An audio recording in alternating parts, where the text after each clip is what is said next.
For us, it's a daily thing. It's every day, right? This is Mammoth Daily We're going to take you inside the locker room with Mike Fulta. We want this show to be about the fans, and we want this show to be driven by our Utah Mammoth community. And Adrian Denny. Fans can submit what they want to hear us talk about, what they want to hear Utah weigh in on. It's all going to be here. Here's Mike and AD with you.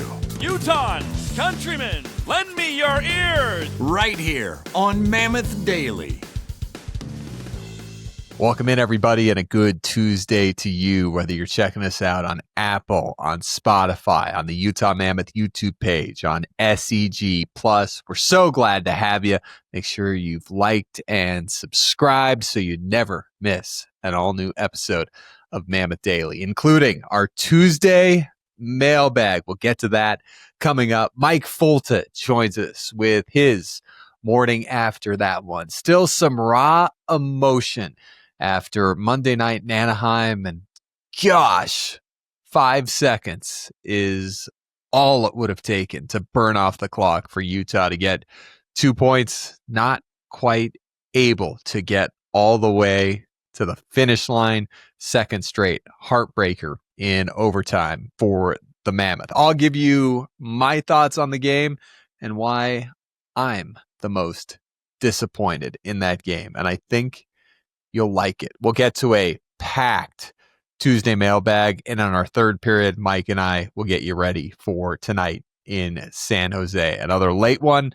It's going to be fun. Wrapping up the mom strip right here on Mammoth Daily. But let's get to Mike and his raw emotions after the Ducks tied it with under 5 seconds left and won it in overtime after Utah trailed 1-0. For 22 minutes in that game, tied it, then took the lead, and oh so close to starting the trip out with a win. All right, I've got about 6 more minutes of mountain time to work with here before we all have to adhere to Bears rule. Once we hit midnight, we turn the page. Look, you're allowed to be mad. This is a frustrating loss. As a fan, like I'm having like a physical reaction to this loss. Utah is in the lead, and even with like 2 minutes left, Anaheim had nothing. I mean, they were throwing pucks out of play. They could barely get Dostal off the ice for the extra guy, and they find a way. 4 seconds left. They find a way to tie it. Don't let the last 4 seconds of regulation and a minute and whatever it was of overtime, don't let that dictate how you feel about this team right now. Because Utah was a better team in the first and the third periods and was not outplayed drastically in the second. And they got the only goal of the second period. So like when you think of those facts in order, Utah was the better team in the first period. They get outscored 1-0. They were the better team, or they were close to even in the second. They get a late goal, tie it. Then they were the better team in the third. They were I don't want to say far and away, but they were solidly the better team in the third period. Responded to Anaheim's push pretty well. Played with the lead well. I thought that was really encouraging to see. Is like, okay, like they're continuing to attack when they have the lead. Like they're looking for that next goal to make it 3-1. They're going to the hard areas and they're playing with that urgency. And then it was just a lack of execution in those last 4 seconds that allows Anaheim to get to it in overtime. And I mean, there's no consolation prizes, right? But you also should think of this too. There's nobody better to pick you up off the floor when you fall down, to pick you up than to dust you off. There's few people better suited for that than your mother. And it's the mom's trip. We have the moms in the building. And you better believe it that the boys are going to come out firing against San Jose Tuesday night. And if you win that game, you take 3 of 4, 3 points out of 4 on the road trip. That's still a win. That's still a win. Like the opportunity to do what you set out to do is still in front of you. And I think that's what the mindset has to be moving forward. You're allowed to be mad for another couple minutes here. You're allowed to be mad. But now, as you're listening to this on Tuesday morning, once I get on that flight and we head to San Jose Tuesday morning, now we have to get ready for the Sharks, who are right at 500 and have been playing some good hockey recently. But you're allowed to be mad until midnight, because that was a tough loss. There's no other way to say it. It was lack of execution. Utah was the better team for most of the game. Deserved to win, I think. I think that's fair to say. Utah deserved to win, or played well enough to win is probably a better way to say it. But to go through it, you have to go through it. You have to be in it. And Utah's in it a little bit right now. But you pick up a point, and it's a good thing when you feel this bad, but you still pick up a point. And that's about as positively as I can spin tonight. The more good news is, Utah plays the next day. That's life in the National Hockey League. And they're going to play a couple days after that, and then a couple days after that, and then a couple days after that. A lot of hockey coming up. A lot of opportunities for this team to continue to climb. But you take a point tonight, and you got to pick yourself up and dust yourself off, maybe with a little help from Mama Bear. But yeah, it's a tough. This is my second take of this video, and I've been having trouble ending it. I usually never do a second take, but I'm having trouble ending it because it's hard to fight through like the physical reaction I'm having to this loss. But I think the best medicine is to go to bed and then to start looking at San Jose in the morning. So let's go get the Sharks. Let's take 3 or 4. And if we do that, we're right where we want to be. I'm not mad, Mike. I just, like you, am having a physical reaction to that game. I've got just a splitting headache still after that one. And I can tell you why. Because that final 5 seconds and that overtime negated so much good that Utah did in that game. Karel Vejmelka stopped 23 of 24. His second straight game where he allowed just a single 5-on-5 goal, and he's allowed just 4 5-on-5 goals in the last 3 games. I thought it spoiled a great performance from Veggie. I thought Utah controlled that game. I thought they dominated it in spurts, starting in the first period when they had the Ducks pinned into their zone for over 2 minutes, and there were Ducks players on the ice for over 2 minutes. I thought it carried throughout the game. I thought the Mammoth controlled Anaheim offensively 5-on-5 and just had it slip away. But there were so many good things in that game.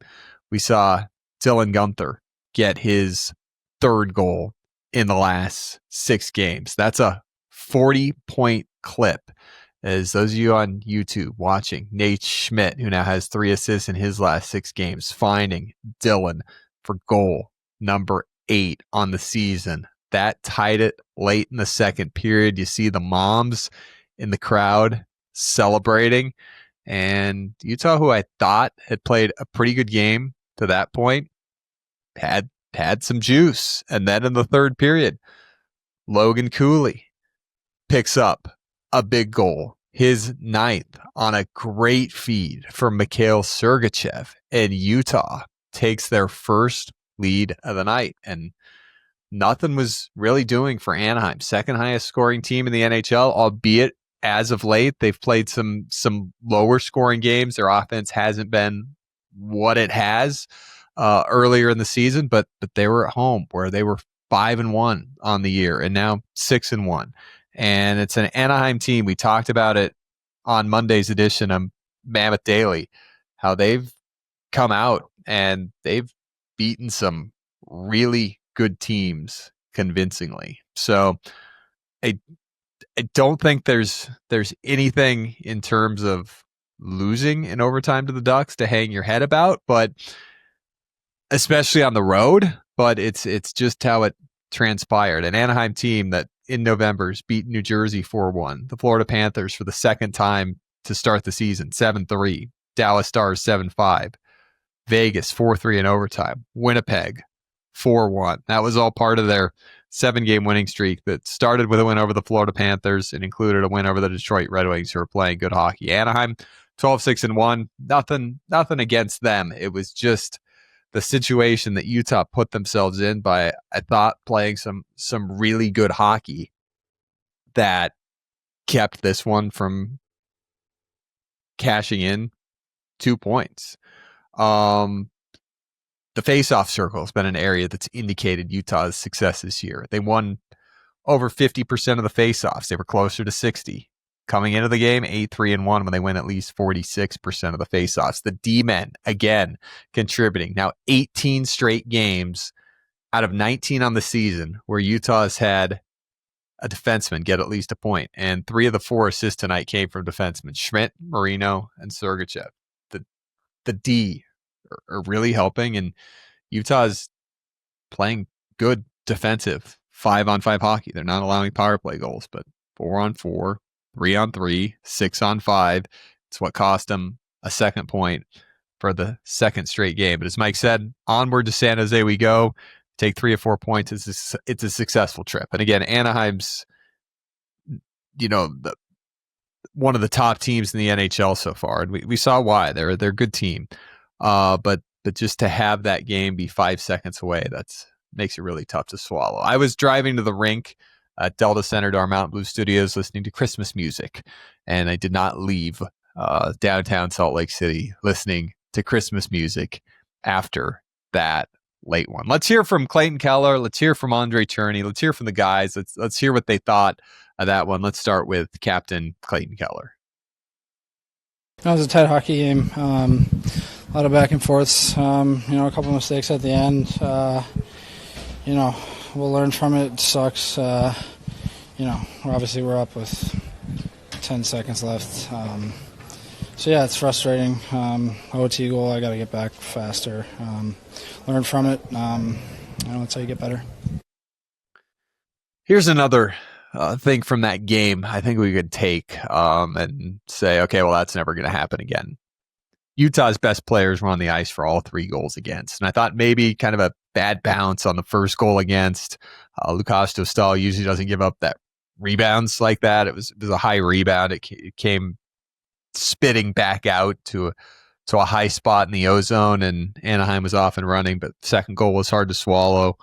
Third goal, hard to swallow. So Utah just kind of gave it up right in the middle of the offensive end with 2 Anaheim players right there. But best players were on the ice for the goals against. Those are guys that are on the team to win you games, and they're in positions they are to win you games. So that's usually going to be how it ends up, not being on the ice for a tying goal and a goal late. So there's another consolation from this contest. Let's hear from Clayton Keller again, just on what he liked about it, because there was a lot of good, and that's what I think gives me the headache that I've got right now. There was so much good from Utah in that game, and you get a standings point for it, yes, against a good team, but the 5 seconds away is what's tough.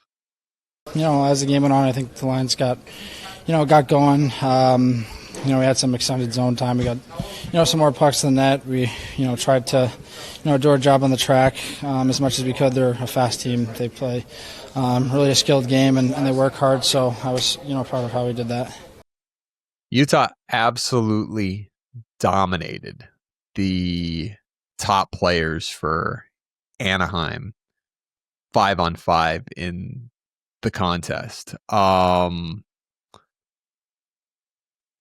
Looking at the stats through 40 minutes, the Chris Kreider, Leo Carlson, Troy Terry line was out attempted 14-8 and outshot 4-2. The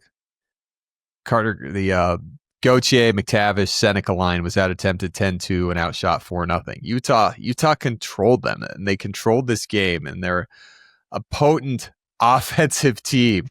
So we'll just have to get over it. It's okay, because there's a game tonight in San Jose, and the guys, especially with their moms in attendance, are going to come out and really push through. And I thought it was a good game on Monday. That's why it's hard to get over. And I've got this headache, and it is really, really a splitting headache after that game on Monday night.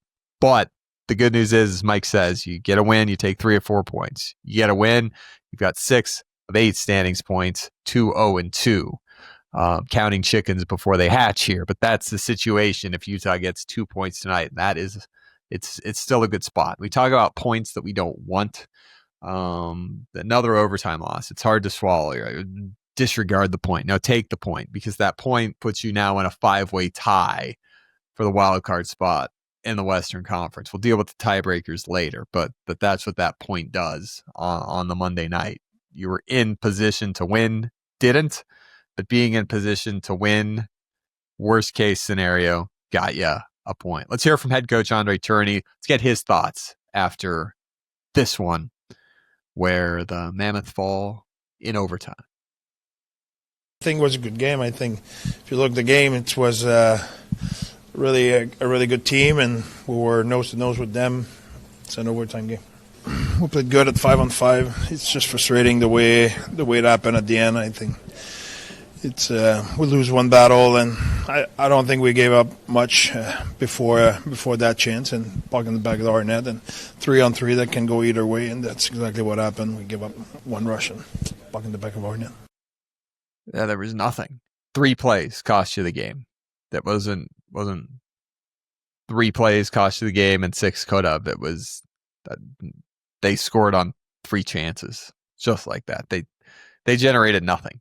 And that's the good thing, is looking at big picture process. When your stars are on the ice, they're usually going to do stuff to help you win. Rare situation tonight, or on Monday night, as we greet you here on this Tuesday edition of Mammoth Daily. So that is Mike's morning after. My thoughts of the game. Onward to San Jose we go. We've got a fun mailbag coming up, folks. We appreciate all your support on the Tuesday Mailbag. Our mailbag is packed. We're going to get to as many questions as we can coming up. As always, leave your questions in the YouTube comments. Hit me and Mike up on Twitter at 801 Adrian Denny, at Mike_Fulta. We love your questions. We'll answer as many of them as we can every week, and we'll bring in an expert like Don Moore to answer the really good ones as we are able. So stay close. Got our Tuesday mailbag coming up, and then Mike and I will look ahead to tonight in San Jose, another 8 p.m. face-off on the radio on 97.5, the KSL Sports Zone in Salt Lake City. It's 7 o'clock, and we're excited for another big one. But more Mammoth Daily coming, so stay close. We'll be right back. Looks like the mail's here.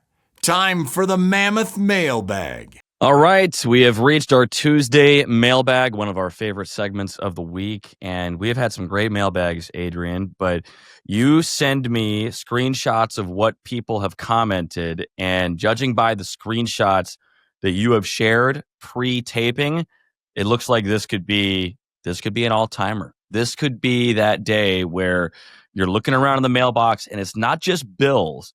There's a wedding invite. There's a package. There's something that has some weight to it in one of those big manila envelopes. This is an exciting trip to the mailbox.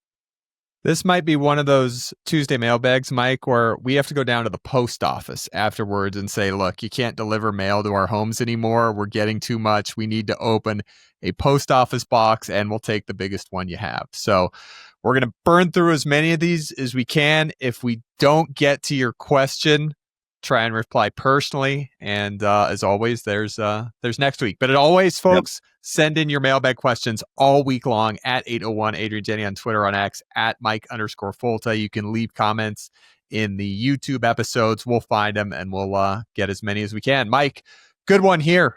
coming in right off the top here on this Tuesday mailbag. It comes in from Pants Space Tech 86. He says, Mike, thanks for all the updates and Mammoth Daily. Love this team, love the players, but it seems like we've hit a wall, lost our spark. What can they do to get that going again? Not expecting 82-0, but I feel like we've fallen apart somewhat.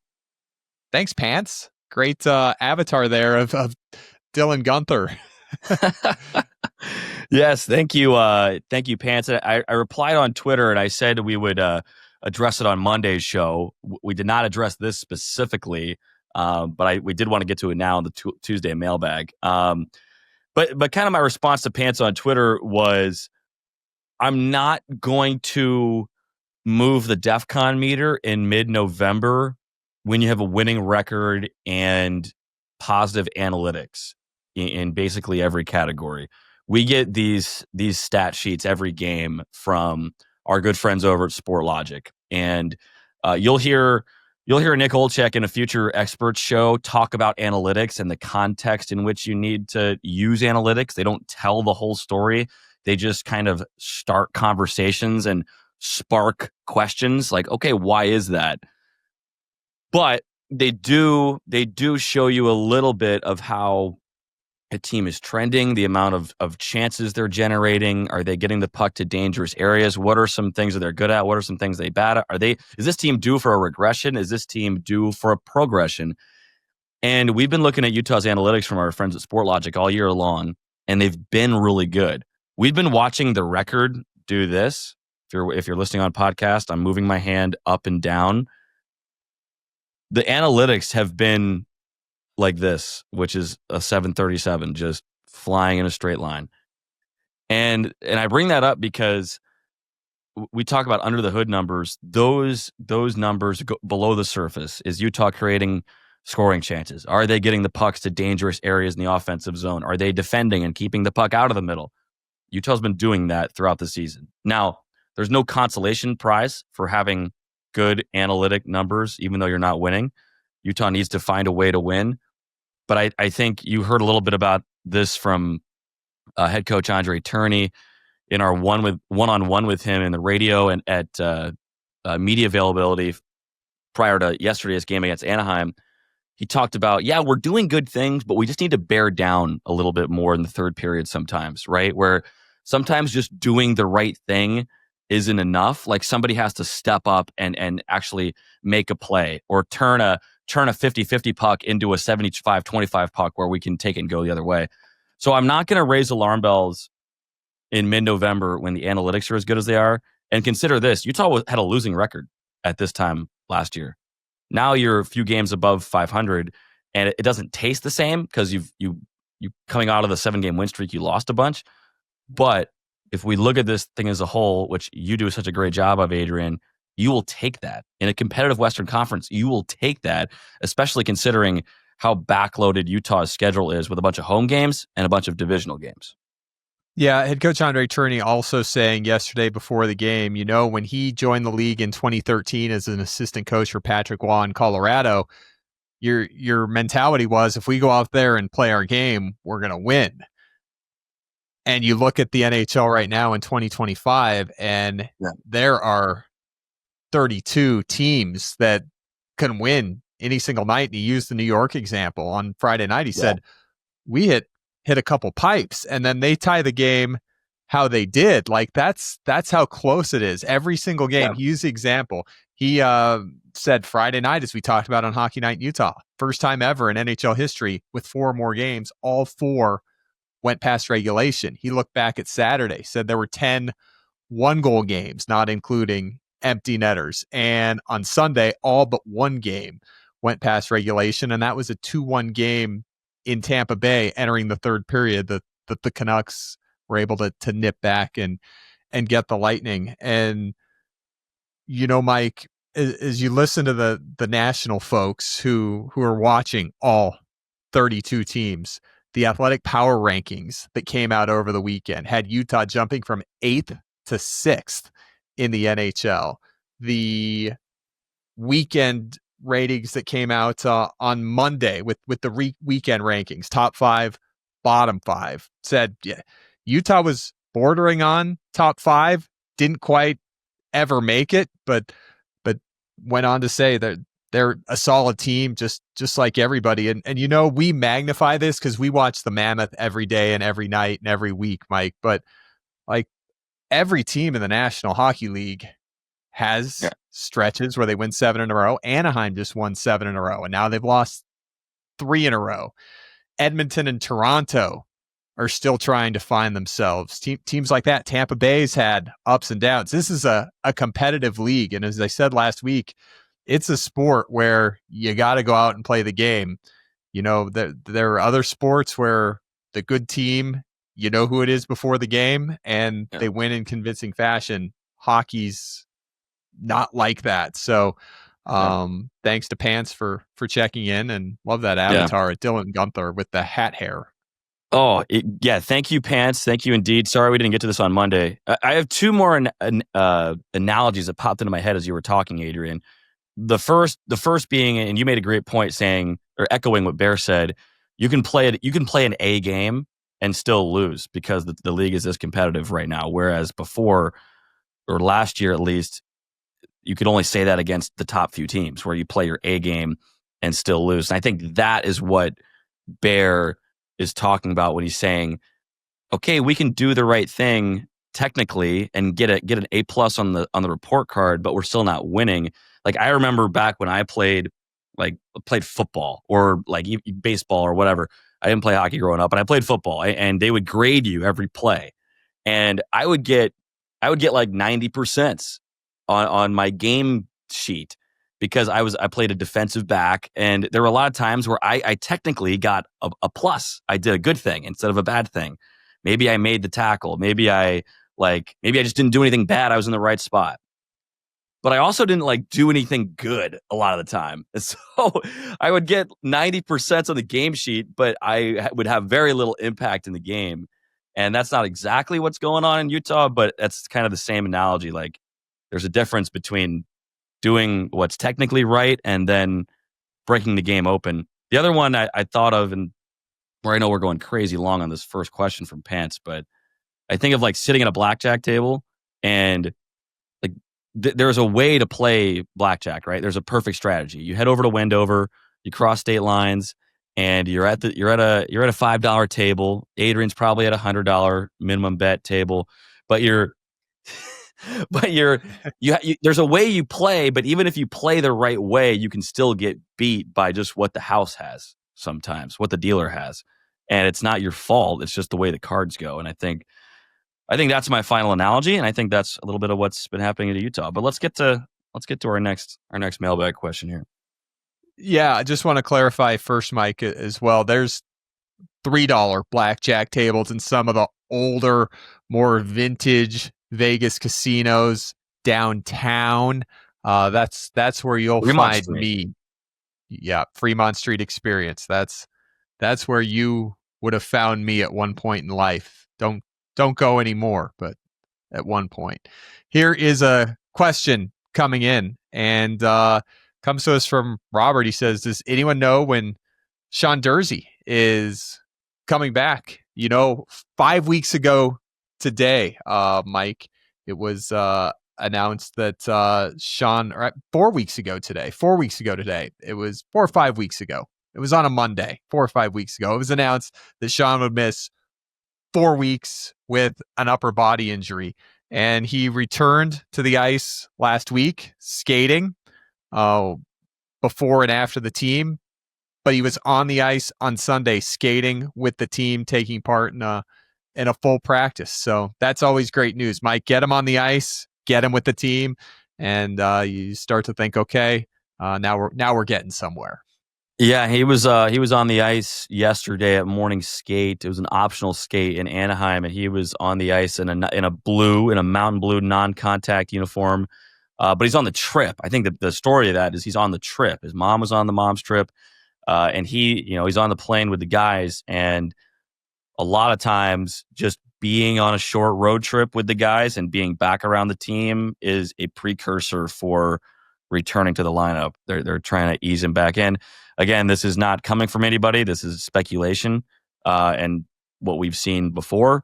but him being on the trip is a better sign than him not being on the trip. So hopefully he's able to return within this month at some point. And I would hope they can get him back for the big road trip for that starts on Thanksgiving.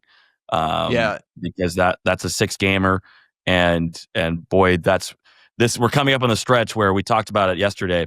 Your depth is going to really, really get tested here, and so having Durzi back for as much of this stretch as possible is going to be big. Yeah, it was one of your top 5 items yesterday on the Monday morning power play. The depth going into this stretch, and excited to get Sean and back as soon as possible. Bill Armstrong said in a radio interview with Hans and Scotty on 97.5 the KSL Sports Zone right after it happened, like that really gave us kind of a sense of, all right, it's going to be okay with Sean. Said he's going to be back sooner than people think. So it'll be good to get him back, especially after him missing over half of the season last year. Mike, you want to take a video question? We got a video question. One of the many questions that we've got on rules that have come in the last week. Let's turn it over to Laura. Hi, Mike and Adrian. I'm Laura from Naperville, Illinois. I am the Mammoth's #1 fan from the great state of Illinois. And my question is, how do the referees determine when there's too many men on ice? As I'm watching the games, I often see line changes and the players are crossing over. There's always multiple people on ice.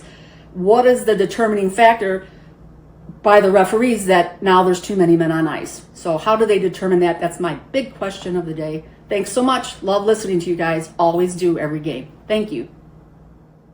All right. Laura Trubshaw from Naperville, Illinois. That's the mother of our own Will Trubshaw, who's our radio producer on Hockey Night in Utah. Great question, Laura. Got to see Fred and Laura. They came out the other week. I think they got a Mammoth game and a Jazz game in. So they did. Yeah, that was awesome. Adrian, do you want to start on it or go ahead? Yeah, I can open it up, Mike, and then you can fill in if there's anything that I miss. So you'll be filling in just a second here. But yeah, you see guys going in and off, and you're like, oh my gosh, there's 9 guys on the ice. So here's the kicker, right? You can change, you can do anything you want, but the second you touch the puck, there has to be 5 guys on the ice. And Mike, where this gets confusing is when you're changing and the puck all of a sudden ends up in front of your bench in a neutral zone area of the ice, and you'll see guys hopping up, hopping down, hopping back, just trying to make sure there isn't too many men. But probably the most common spot to see a too many men on the ice penalty is right in the neutral zone in front of your bench when a team's making a change and unexpectedly the puck comes in and somebody on your team touches it. That's the most common way to get nailed. I believe it was either Montreal or Ottawa where Utah was in the middle of a change, and one guy was coming off the ice, one guy was coming on the ice, and the puck came right in between them. And so they knew that if either one of them touched the puck, because they were in the middle of a change, and technically 6 skaters had their skates on the ice, if they touched the puck right there, they were going to get nailed for having too many men. And so you see both of those guys very quickly jump onto the bench, right? They're on the bench, and so they're off the ice. They're sitting on the ledge. The unfortunate part of that was it was either Montreal or Ottawa. Whoever we were playing took the puck down and scored. And so the opposition was able to take advantage of that. But that's why you saw 2 guys jump away from the puck. I'll even raise you one, AD. How about just getting in the play? I've seen it before where maybe someone doesn't necessarily touch the puck, but the 6th guy coming onto the ice like bumps somebody or interferes with somebody in a way, or just kind of alters somebody's path.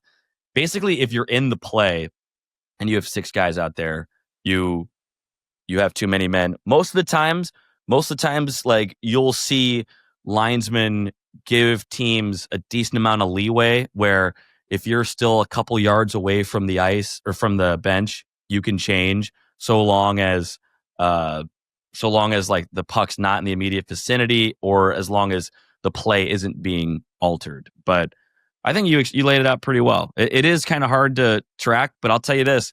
once you get skating, Adrian, once you play in a few stick times over at Steiner, once you play D5 at the Oval, like changes make a lot more sense when you are in the middle of it. Yeah, so you watch it from overhead, it's hard to tell. Like, it happens quick. Like, the linesmen have to be on top of it. And, but as you said, when you're in on the action, that's when you hear the players and the coaches really screaming about it. Let's take one more thing on that, AD. We'll get to this from Brett in a second, but each guy knows who they're going for, and that's what makes changing easier when you're on the bench. Each guy knows, like, okay, when Ian Cole comes to the bench, I'm going for him. So they're really only watching one guy. But let's get to Brett's question here.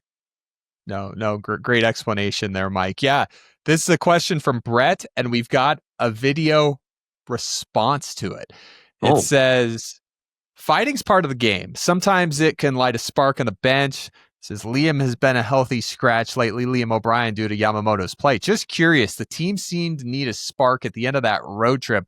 Would it have been good to pick a fight? Maybe McBain or Krause? He says, I get that someone would be out for fighting. You might get an instigator like Carolina in that contest last year. He says, but I felt the boys needed a spark. Great question there, Brett. And we enabled an expert to help us answer that question. I caught up with our very own Dom Moore after practice on Sunday and said, hey, Dom, can you give us a hand? And Dom's always good for a hand. All right, so question is about fighting and, team needs a spark. It's a great question. Fighting definitely can be a spark that gets the team going when things aren't going their way. We've seen Liam O'Brien, we've seen McBain, we've seen lots of guys do that at various times. I think it depends on the situation, though. Sometimes a player will recognize when there's just nothing going for the team, and they'll go and they'll ask one of the opposing players whether they want to, fight. And a lot of times the opposing players will say no thanks because they're smart. They don't want to give any momentum away to the other team if they're already in the lead. So there's that goes on. Sometimes you want to get something going for your team and you just can't. But also, let's not forget that there's lots of other ways to get momentum for your team. There's lots of other ways to provide a spark for your team that go well beyond fighting. There's, a big hit can do that. A big block shot can do that. A big taking a hit to make a play can do that. There's a dozen things that you can do on any given shift at any given moment that can give a lift to your team or provide energy to your team. Scoring a big goal can give a lift to your team. So I think it's just part and parcel of everybody recognizing, though, hey, when is it a time in a game where I feel like the team does need a lift? I think certain players are really good at recognizing when there's that moment to provide it. Liam O'Brien is a great example. Andre Tourigny has talked about how aware he is of that kind of thing. The team needs a lift, he's there. I love it. And I will add a couple things onto what Dom said. Kyle Yamamoto's been in the lineup because he's been a part of some big goals for Utah. And so it's been tough to take him out of the lineup and maybe put O'Brien in because Yamamoto, we've seen him score a goal. We've seen him make really skilled plays and be a part of the offense in a time where Utah's been looking for offense. You can also move him up and down the lineup. So it's a tough swap to make at certain stages so far this year, even though Obi has been great when he's been in. And the other thing is, remember back to training camp, Jack McBain missed some time with an injury. I'm not speaking on his health by any means, but you just never know what guys are going through. And when I think back to Utah's lack of fights throughout the year so far, I think of like, oh yeah, well, one of their, the guy who fought the most for them last year battled an injury in training camp and wasn't 100% to start the year. So those are two things that come to mind. Yeah, great stuff, Mike. And thanks to everybody for chiming in. If you sent in a letter and we didn't quite get to it, it's still in the pile. if you have a question for the Tuesday mailbag, send them in all week long. Again, on Twitter, leave comments in the YouTube, and we'll try to keep finding some good experts like Dom and Nick to answer the nuts and bolts, the tough ones. So thanks to everybody for checking in. We appreciate it on this Tuesday mailbag, but never be a stranger. We'll always burn through as many as we can, and we love getting the mail every day, even when the mailbox is overflowing. Mike, it's a back-to-back. We talked about last night's game against the Ducks. We got to get to the San Jose Sharks. They're coming up tonight to wrap up this 2-game trip. We'll talk about San Jose. There's a lot to unpack there. They're quite the operation so far. We'll explain right after this on Mammoth Daily. This is Mammoth Daily. Coming to a close on our Tuesday mailbag edition of Mammoth Daily. And last night we had the Anaheim Ducks, a very young group, and we get even younger tonight on the other side of the bench from the Utah Mammoth, the San Jose Sharks. We'll be seeing them against the Mountain Blue here tonight. Second meeting of the year between Utah and San Jose.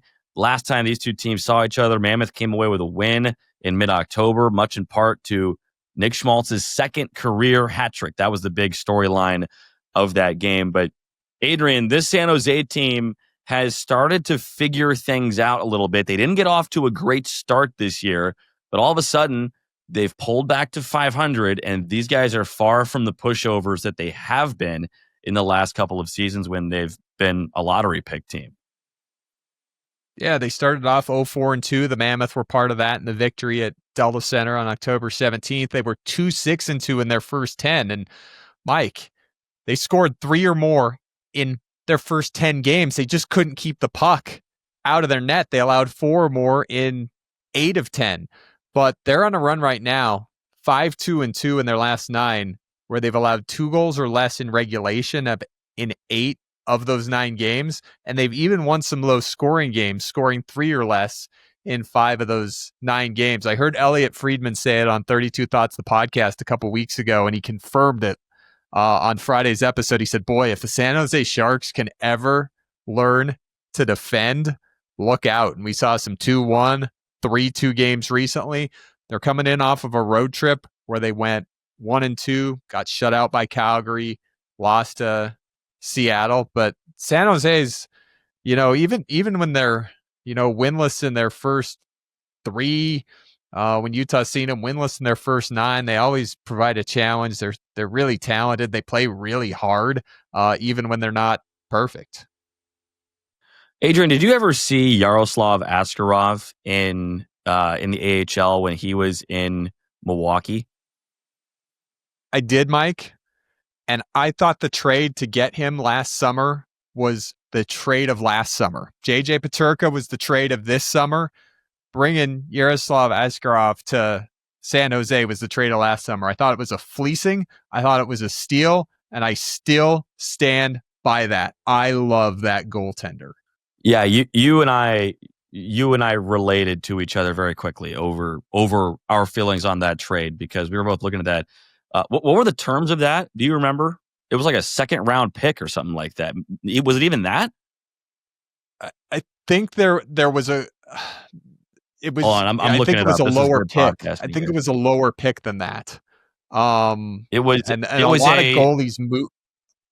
A lot of goalies moved last year from San Jose to Nashville to Colorado, but the draft pick was very low. It seemed like a giveaway.